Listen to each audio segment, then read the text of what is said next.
Hello good morning बच्चों, स्वागत है आपका साइंस एकेडमी सोलन में। आज हम क्लास 12th का जो एचपी बोर्ड का एग्जाम हुआ था, आज हुआ है, वो हम डिस्कस करने जा रहे हैं। ये मैंने सीरीज सी है, ये जो सीरीज सी के क्वेश्चंस है वो करेंगे हम। सीरीज जो मर्जी हो, क्वेश्चन आगे भी छोटे शफल किए हुए, ठीक है। तो आज 16 एमसीक्यूज थे, हम एक से सारे एमसीक्यूज हम सॉल्व करेंगे वन बाय वन। आपको प्रॉपर सॉल्व करके बताऊंगा मैं कि किसका आंसर क्या है। तो जो सबसे पहला क्वेश्चन है बच्चों, वो है the rate of change of area of circle with respect to its radius r when r is 4 centimetre is क्या होगा। तो ये हमारा एप्लीकेशन डेरिवेटिव का क्वेश्चन था कि हमारे को क्या निकालना है, change of rate of its area of circle. तो एरिया ऑफ सर्कल का फॉर्मूला क्या होता है बेटा, मेरा एरिया क्या होता है हमारा पाई आर स्क्वायर। डिफरेंशिएट करेंगे इसको, आर के रिस्पेक्ट में करना है तो कितना हो जाएगा 2 पाई आर, ठीक है बेटा। और आर कितना दे रखा है बेटा मुझे 4, तो आर की जगह 4 डाल दूंगा मैं, तो कितना आ जाएगा 8 पाई सेंटीमीटर स्क्वायर पर सेंटीमीटर। तो ऑप्शन ए, तो फर्स्ट क्वेश्चन का आपका ऑप्शन नंबर ए है आंसर, ठीक है बच्चों। फिर है क्वेश्चन नंबर 2, वो क्या है, the function F of X is given by, function दे रखा है हमारे को एफ ऑफ एक्स, इसके इक्वल है log cos x के इक्वल है, ठीक है। बताना है भाई स्ट्रिक्टली डिक्रीजिंग ऑन, कौन से इंटरवल पे ये स्ट्रिक्टली डिक्रीजिंग हो रहा है। तो सबसे पहले हमारा बेटा जो फंक्शन था एफ ऑफ एक्स, वो क्या है log ऑफ cos x, ठीक है बच्चों। अब ध्यान से देखो, इसको जब मैं डिफरेंशिएट करूंगा तो क्या हो जाएगा, log x की डिफरेंशिएशन क्या होती है 1/x, फिर चेन रूल लगाऊंगा मैं। cos x की डिफरेंशिएशन कितनी होती है माइनस साइन एक्स, क्या बना ये साइन अपॉन कॉस क्या होता है कॉट, माइनस है तो माइनस कॉट एक्स। तो यानी एफ डैश एक्स कितना आ गया मेरा बेटा, मेरा माइनस कॉट एक्स। अब ये डिक्रीज कब होता है कोई फंक्शन, जब एफ डैश एक्स क्या आ जाए बेटा मेरा लेस देन 0, यानी नेगेटिव में हो आंसर मेरा, तब मैं बोल सकता हूँ वो क्या है भाई डिक्रीजिंग फंक्शन होता है। तो अब ध्यान से देखो, जो मेरा सबसे पहला ऑप्शन है 0 से π/2। अब 0 से π/2 हमारा x, सारी वैल्यूज क्या होगी हमारी कॉट में, जो भी x डालूंगा यहाँ पे मैं सारी पॉजिटिव वैल्यू आएगी। कॉट 0 लूंगा, कॉट 0 इनफाइनाइट होता है, चलो ठीक है। 0 से π/2 के बीच लेनी है, ठीक है, ओपन इंटरवल है तो इसके बीच के वैल्यू लेंगे, 0 और 90 नहीं लेंगे, यानी π/2। तो 30 cos 30 कितना होता है हमारा √3, तो कितना आ जाएगा देखो, जब मैं x यहाँ पे π/6 डालूंगा यानी 30 डिग्री, तो कितना बन जाएगा ये माइनस कॉट 30 डिग्री, वो कितना होता है माइनस √3, नेगेटिव आया। सिमिलरली उस तरीके से 45 पे करेंगे, तो 45 कितना होता है 1, तो -1 बनेगा 45 पे। उसके बाद कितना होगा ये हमारा -1/√3 60 पर, cot 60 कितना होता है 1/√3। तो देखो इस इंटरवल पे जितनी वैल्यू है सब पे क्या हो रही है हमारा डिक्रीज हो रहा है, यानी नेगेटिव वैल्यू वाली सब में, तो इसका भी ऑप्शन नंबर ए है हमारा, ठीक है। बाकी जिस पे भी चेक करोगे आप, इस पे इंक्रीजिंग फंक्शन बनेगा ये, तो सिर्फ डिक्रीजिंग क्या किस पे बनेगा, स्ट्रिक्टली डिक्रीजिंग है इस पे, क्योंकि सारी ही वैल्यूज नेगेटिव आ रही है। तो क्वेश्चन नंबर 2 का मेरा क्या आंसर है बेटा, ऑप्शन नंबर ए, ठीक है। फिर करते हैं हम अपना क्वेश्चन नंबर 3, बहुत इजी क्वेश्चन था ये तो, कि इंटीग्रेशन ऑफ टेंजेंट एक्स किसके इक्वल होता है। तो ये डायरेक्ट फॉर्मूला है हमारी बुक में। तो टेंजेंट एक्स की इंटीग्रेशन क्या होती थी log सेकेंट एक्स, और होती थी माइनस log cos एक्स। अब देखो बेटा ऑप्शन में दोनों दे रखा है, बट यहाँ पे माइनस नहीं है, ठीक है। तो कौन सा ऑप्शन है इसका, option number C log secant X plus C, ठीक है। दूसरा क्या होता है माइनस log cos एक्स होता है, बट वहां प्लस था, तो इसका ऑप्शन नंबर सी आएगा मेरा। अब है जो हमारा क्वेश्चन नंबर 4 है, कि फंक्शन दे रखा है हमारे को डिफाइन R है हमारा रियल टू रियल, ठीक है। एफ ऑफ एक्स दे रखा है 3x के इक्वल, तो हमें बताना है कि क्या सही है, कि f11 ऑन टू है, मैनी 1 ऑन टू है, 11 है या ऑन टू नहीं है, या फिर दोनों ही नहीं है, ना 11 ना ही ऑन टू। तो सबसे पहले बेटा हमारा 11 के लिए कंडीशन क्या होती थी, हम एफ ऑफ एक्स को किसके इक्वल लेते थे, एफ ऑफ वाई के, और अगर एक्स किसके इक्वल आता था वाई के, या x1 x2 भी ले सकते हैं इसमें हम, तो हम क्या बोलते थे वो 1 है। तो एफ ऑफ एक्स कितना है 3x, एफ ऑफ वाई के लिए क्या करूंगा, जहां x है वहां y डाल दूंगा मैं, 3 से 3 कैंसिल आउट, तो x किसके इक्वल आ गया y के, तो ये 1 तो हो गया मेरा, ठीक है। ऑन टू के लिए क्या कंडीशन थी बेटा, ऑन टू के लिए कंडीशन क्या होती है, अगर एफ ऑफ एक्स मेरा y के इक्वल आ जाता है तो वो ऑन टू होता था।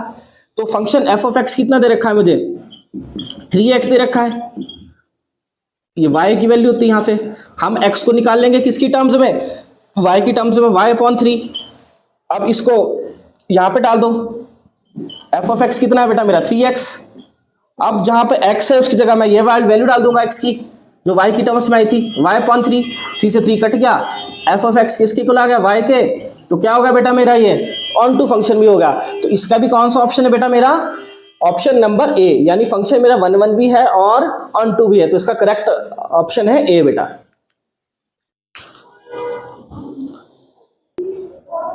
चलो बच्चों अब करते हैं हमारा नेक्स्ट क्वेश्चन जो है क्वेश्चन नंबर 5 क्या है second inverse minus x is equal to second inverse minus x किसके इक्वल होता है ये आपको डायरेक्ट फॉर्मूला है आपको पता है कॉस फैमिली का होता है कि cos inverse minus x second inverse minus x किसके इक्वल होता था pi minus second inverse x ठीक है कॉस फैमिली में क्या कहता था कॉस साइन और कॉट आता था हमारा तो ये जब भी नेगेटिव होती तो क्या आता था पाई माइनस जो भी एंगल है वो जो भी ट्रिग्नोमेट्रिक रेशियो वही आ जाएगा तो इसका क्या है क्वेश्चन नंबर 5 का है मेरा ऑप्शन नंबर सी क्या है सेकंड इनवर्स माइनस एक्स किसके इक्वल होता है pi minus second inverse x हो सकता है आपकी अलग अलग सीरीज आई हो तो आगे पीछे हो क्वेश्चन शफल में तो उस हिसाब से देख लेना आप सबने बेटा ठीक है तो इसका क्वेश्चन ऑप्शन नंबर सी है अब ये है मेरा नेक्स्ट क्वेश्चन नंबर 6 ठीक है ये है साइन इनवर्स साइन 2π/3 किसके इक्वल होगा मेरा ठीक है तो सबसे पहले मुझे पता है साइन इनवर्स की रेंज कहां से कहां होती है हमारा -90 से लेकर +90 के बीच में होती है ठीक है इसको सॉल्व करके कितना आएगा ये है 2π/3 होता है 120 डिग्री तो 2π/3 इसमें नहीं बिलोंग कर रहा है तो मैं क्या करूंगा इसको ब्रेक कर दूंगा ठीक है 2π/3 को मैं क्या लिख सकता हूं पाई माइनस π/3 यानी 180 माइनस π/3 कितना 60 120 ही बनेगा और हमें पता है कि साइन 180 माइनस थीटा कितना होता है 180 पे चेंज नहीं होता तो साइन का साइन रहेगा π/3 180 का होता है इधर 180 से कुछ माइनस करेंगे 180 में से तो कौन सा क्वाड्रेंट में जाएगा सेकंड में कौन पॉजिटिव होता है साइन थीटा और कॉसेक थीटा तो इधर साइन ही है तो यानी पॉजिटिव रहेगा हमारा ठीक है अब sine inverse sine cancel out कितना है π/3 और π/3 आपका कहां बिलोंग करता है इसकी जो हमारी ये रेंज है कितना -π/2 से लेकर π/2 तो इसकी प्रिंसिपल वैल्यू यानी कितनी आ गई ऑप्शन नंबर बी π/3 ठीक है तो इसका क्या है बेटा क्वेश्चन नंबर 6 का आंसर है साइन इनवर्स वाला साइन इनवर्स ब्रैकेट साइन 2π/3 का आंसर है हमारा ऑप्शन नंबर बी π/3 अब जो नेक्स्ट क्वेश्चन है बेटा ये जो क्वेश्चन है थोड़ा शायद इनसे थोड़ा गलती होगी है ये क्वेश्चन जो एग्जैक्टली है क्वेश्चन ये है ये dy/dx है आएगा dx/dy plus yx equals to Q ऐसा सॉल्व नहीं हो रहा है ये ठीक है अब मुझे फाइंड क्या करना है इसमें इंटीग्रेटिंग फैक्टर बताना है इस क्वेश्चन का ठीक है तो इसमें एक शायद इनसे गलती मिस्टेक हो गई है ठीक है बोर्ड वालों से क्या था कि dx/dy की जगह इन्होंने यहाँ dy/dx कर दिया है तो हो सकता है आप सबको इसके नंबर मिल जाएंगे पर मैं आपको सॉल्व करना बताता हूँ कैसे होता है ठीक है ये हमारी फॉर्म क्या होती है dx/dy plus px equals to Q okay इस फॉर्म में होती है तो मेरा इंटीग्रेटिंग फैक्टर क्या आएगा बेटा इसमें वो होता है e p dy ठीक है अब यहां से p कितना है बेटा मेरा x का कोएफिशिएंट उसके लिए क्या करेंगे सबसे पहले हम 1 माइनस dx/dy का कोएफिशिएंट 1 होना चाहिए तो मैं क्या करूंगा सबको किससे डिवाइड कर दूंगा 1 माइनस y² से कर दूंगा तो यहां तो 1 बचेगा और यहां क्या बचेगा हर एक टर्म को तो यहां से मेरा p कितना आ गया बेटा p आ गया x का कोएफिशिएंट x के साथ क्या लगा है बेटा मेरा ये तो ये आ गया मेरा p y/1 माइनस y²। अब इसको इंटीग्रेट कर देंगे हम y/1 माइनस y² dy ठीक है क्या कर दूंगा यहां पे मैं पुट 1 माइनस y² को t पुट कर दूंगा कितना आ जाएगा -2y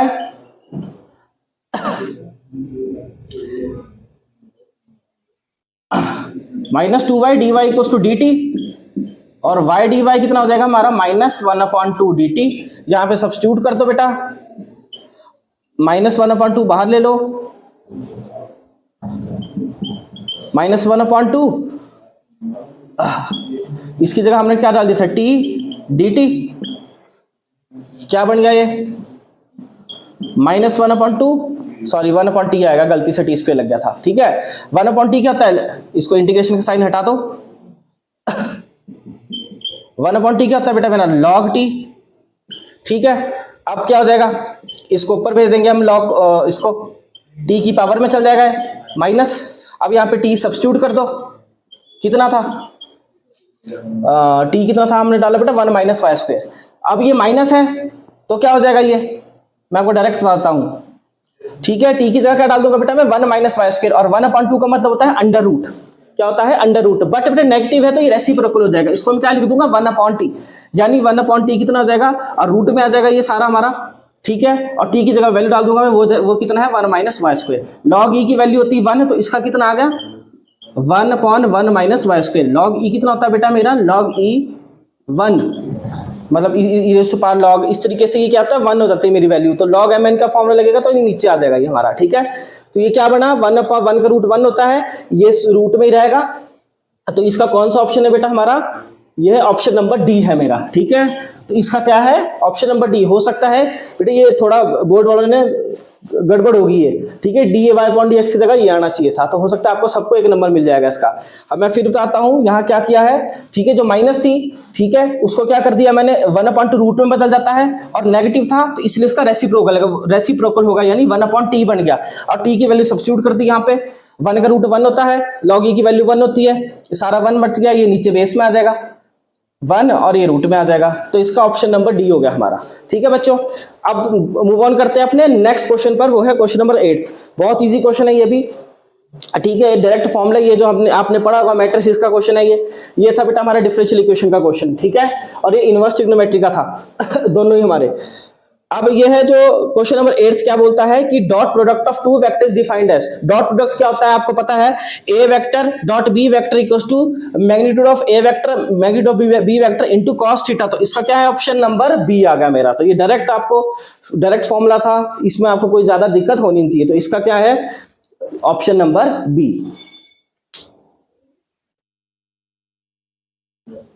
अगले क्वेश्चन जो बेटा हमारे वो है 9th 10th 11th 12th, ठीक है। तो हम करेंगे सबसे पहले 9th क्वेश्चन। तो वो क्या है, देखो क्या बोल रहा है हमारा 9th क्वेश्चन कि direction cosines of x axis are, x axis के डायरेक्शन कोसाइंस क्या है, सिर्फ एक्स एक्सिस की बात की गई है, यानी उसमें वाई और जेड मेरे क्या होंगे 0 0 होंगे। तो कौन सा ऑप्शन है जिसमें वाई और जेड एक्सिस वाले पॉइंट 0 0 है, वो है ऑप्शन नंबर डी। तो ऑप्शन नंबर डी है, तो इसका आंसर क्या है बेटा ऑप्शन नंबर डी मेरा, ठीक है। नेक्स्ट क्वेश्चन है क्वेश्चन नंबर 10 है कि अगर ए है मेरा, ए मैट्रिक्स से रखा है 2/2 का है, cos alpha minus sin alpha and cos alpha, तो देन a प्लस a का ट्रांसपोज इक्वल्स टू i क्या आ रहा है, तो if the value of lambda alpha is क्या होगी कि भाई cos अल्फा की कौन सी वैल्यू के लिए हमारी ये कंडीशन ट्रू होगी, यानी a plus a transpose, a इधर रखा है इसका ट्रांसपोज कर दो, कितना हो जाएगा बेटा मेरा, ट्रांसपोज कर देंगे तो कितना cos alpha minus sin alpha और sin अल्फा cos अल्फा, ठीक है, इन दोनों को ऐड कर दो, a प्लस a ट्रांसपोज को जब मैं ऐड करूंगा डायरेक्ट करेंगे हम, cos alpha minus sin alpha cos alpha plus cos alpha minus sin alpha और इधर है sin alpha cos alpha equals to I. I क्या होता है बेटा मेरा 1 0 0 1, आइडेंटिटी मैट्रिक्स 2/2 का मैट्रिक्स है दे रखा, तो आई भी ये होगा मेरा। अब कौन सी वैल्यू के लिए होगा, सबसे पहले चेक कर लो cos alpha plus cos alpha कितना होगा 2 cos अल्फा, ओके। तो सबसे पहली बात तो इसी ऑप्शन में से डाल के देख लो कि यहाँ पे अल्फा के लिए कौन से पे 1 बन रहा है। तो सबसे पहले अगर मैं π/6 लूं, ठीक है, π/6 होता है 30, ठीक है, तो cos 30 कितना होता है बेटा मेरा, cos 30 होता है मेरा √3/2, तो ये तो 2 से 2 कैंसिल आउट, √3 आ गया तो गया, ठीक है। तो ये तो ऑप्शन क्या हमारा π/3 कितना होता है 60, cos 60 होता है बेटा मेरा 1/2, तो 2 cos अल्फा cos 60 कितना होता है 1/2, 2 से 2 कैंसिल आउट 1 बन गया, तो मेरा π/3 अभी ऑप्शन हो रहा है। अगला चेक कर लो 0 बन रहा है कि नहीं बन रहा है, अगर बन गया तो सब में यही बनेगा हमारा। नेक्स्ट टर्म क्या आएगी minus sin alpha plus sin alpha कितना आ गया 0, लो बन गया, तो कौन सा ऑप्शन हुआ इसका π/3। आगे भी चेक कर सकते हैं, sin alpha plus minus minus होता है 0 बन जाएगा, cos alpha plus cos alpha 2 cos alpha, तो अल्फा के लिए कौन सी वैल्यू आएगी हमारी π/3। मैंने बताया π/3 डालूंगा 1/3, यानी π/3 60 होता है, cos 60 1/2 होता है, 2 से 2 कैंसिल आउट बन गया 1, और यही मेरा आइडेंटिटी मैट्रिक्स होता है आई, ठीक है बेटा। तो कौन सा ऑप्शन होगा इसका मेरा π/3, यानी ऑप्शन नंबर बी। अब मूव ऑन करते हैं बेटा हम अपने नेक्स्ट क्वेश्चन पर, क्वेश्चन नंबर 11 पर।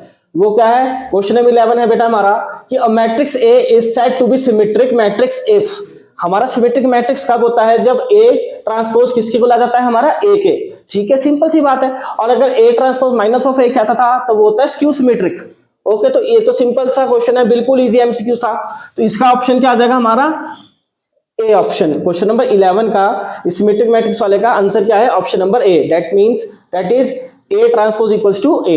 अब जो हमारा नेक्स्ट क्वेश्चन है क्वेश्चन नंबर 12 वो क्या है कि if f of x equals to e cos inverse x then f dash x किसके इक्वल होगा मेरा?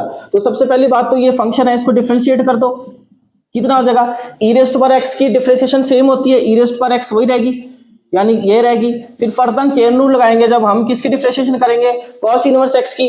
कॉस इनवर्स एक्स की डिफरेंशिएशन क्या होती है? -1 upon under root 1 minus x square. तो क्या आ गया इसका answer? Plus minus minus e cos inverse x upon under root 1 minus x square. अब ये कौन सा ऑप्शन है? ये हमारे पास ऑप्शन नंबर बी। ठीक है, तो इसका क्या आंसर आएगा बेटा? Option number b. चलिए बच्चों करते हैं अपने नेक्स्ट क्वेश्चंस 13, 14, 15, 16। 14, 15, 16, 16 आपके असर्शन और रीजन वाले क्वेश्चन है। ठीक है, तो सबसे पहले क्वेश्चन नंबर 13 करते हैं हम। क्वेश्चन नंबर 13 क्या बोल रहा है बेटा हमारा कि order and degree of differential equation, ये जो डिफरेंशियल इक्वेशन दी है इसकी ऑर्डर एंड डिग्री क्या होगी? तो सबसे पहली बात देखो, ऑर्डर क्या होता है बेटा मेरा? जितनी टाइम्स वो मैक्सिमम टाइम्स डिफरेंशिएट हो रहा है।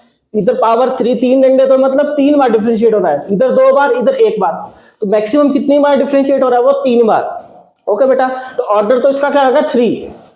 ओके, और डिग्री क्या होता है? उसी की होल पावर, उसकी होल पावर कितनी है? 2 है। तो इसका क्या आ जाएगा? ऑप्शन नंबर बी, यानी ऑर्डर 3 एंड डिग्री 2। ओके बेटा, ये ऑप्शन नंबर बी है इसका आंसर। नेक्स्ट क्वेश्चन है बेटा कि असर्शन ए दे रखा है कि असर्शन दे रखा है कि probability of A equals to 0.8 दे रखी है, probability of B 0.5 and probability of B over A दे रखी है 0.4। तो then probability of A intersection B 0.32 है ये। ठीक है कितनी है ये हमारी बेटा? ये हमारी 0.32 आई है। चेक करना है हमने आई है कि नहीं है। ठीक है, और इसकी रीजन क्या दिया है? जो conditional probability of B when event A has occurred is given by probability of B over A equals to probability of A intersection B upon probability of A.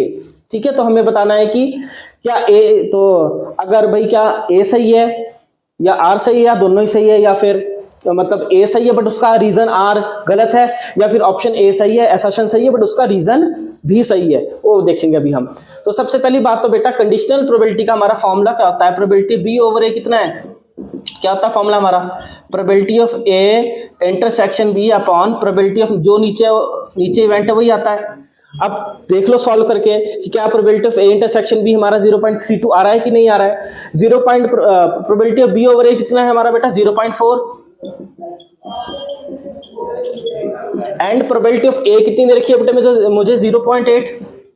Cross multiply कर दो, 0.4 multiply 0.8 equals to probability of A intersection b. तो कितना आ जाएगा करके? 0.32 equals to probability of A intersection b. तो आ गई। ठीक है, जो उसमें कंडीशन दी थी कि भाई probability of A intersection b कितनी आएगी? 0.32, तो बेटा उतनी तो आ गई, 0.32 आ गई। तो असर्शन ए तो हमारा सही है। अब चेक करो क्या उसका रीजन भी सही दिया है कि conditional probability of B when event A has occurred is given by, बिल्कुल सही है। Probability of B over a क्या होगा हमारा फॉर्मूला? यही होगा कंडीशनल प्रोबेबिलिटी का कि probability of A intersection B upon नीचे ए दे रखा है तो उसी का ए इवेंट है तो नीचे क्या आएगा? प्रोबेबिलिटी ऑफ ए। अगर बी होता तो प्रोबेबिलिटी ऑफ बी आता, तो रीजन भी सही है। तो इसका क्या आ जाएगा? Option A. क्या आंसर है इसका बेटा? ऑप्शन ए।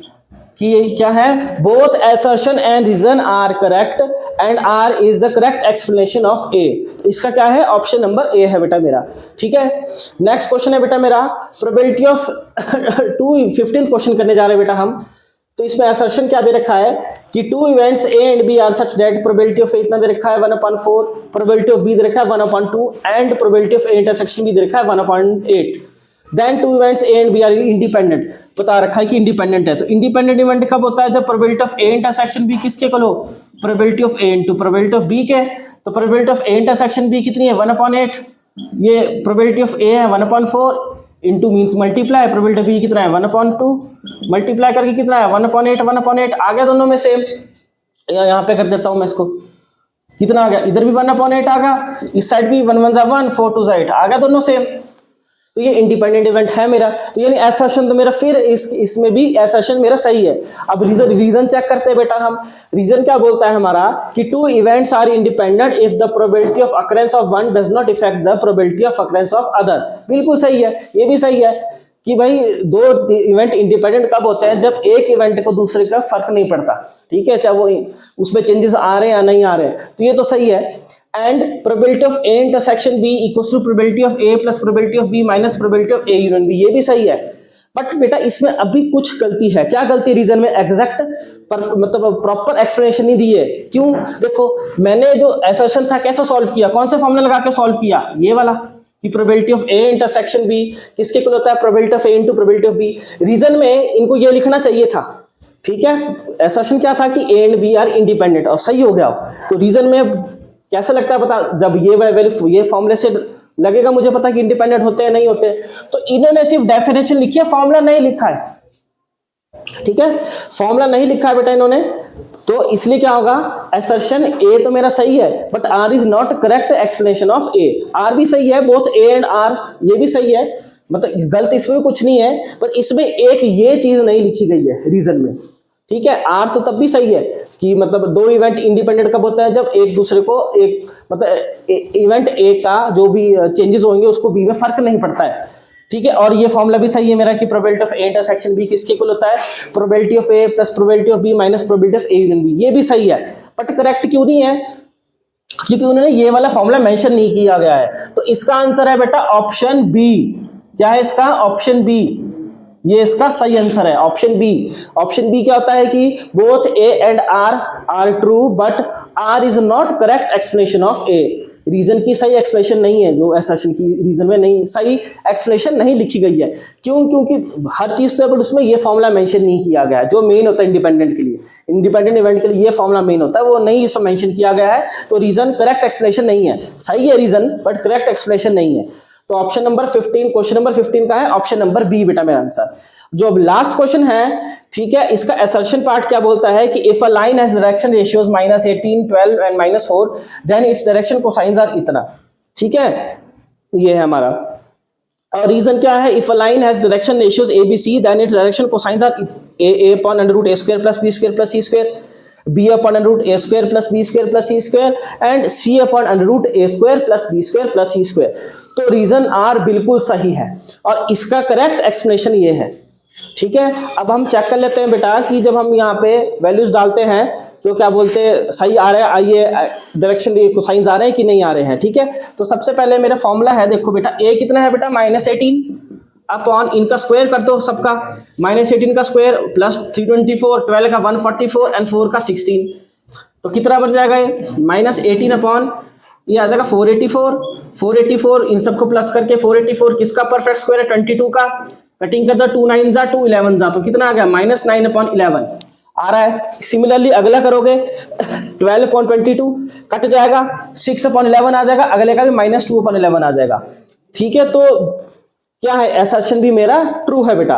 तो क्या ऑप्शन है, इसका आंसर है मेरा ऑप्शन ए। क्या है, ऑप्शन ए क्या है कि both A and R correct and R is correct explanation of A, ठीक है। आर ने रीजन आर है जो हमारा वो बिल्कुल सही एक्सप्लेनेशन दी उसने असर्शन ए की। क्यों? क्योंकि डायरेक्शन रेशियो जब दे रखे हो हमारे को तो डायरेक्शन कोसाइंस का फॉर्मूला ये होता है, ठीक है, जो लिखा है यहाँ पे। तो बेटा ये रहे हमारे जो आज पेपर में आपको एमसीक्यूज आए थे, तो ये हमने सारे डिस्कस कर दिए हैं 16 के 16 एमसीक्यूज। होप सो आपके सब बच्चों के मैक्सिमम एमसीक्यू सही रहे होंगे, जिसके नहीं रहे होंगे तो एक कुछ नहीं कर सकते हैं। बाकी एक बार सारे क्रॉस चेक करके देख लेना, मैंने सारे एमसीक्यूज कराए हैं किसके कितने सही हो रहे हैं।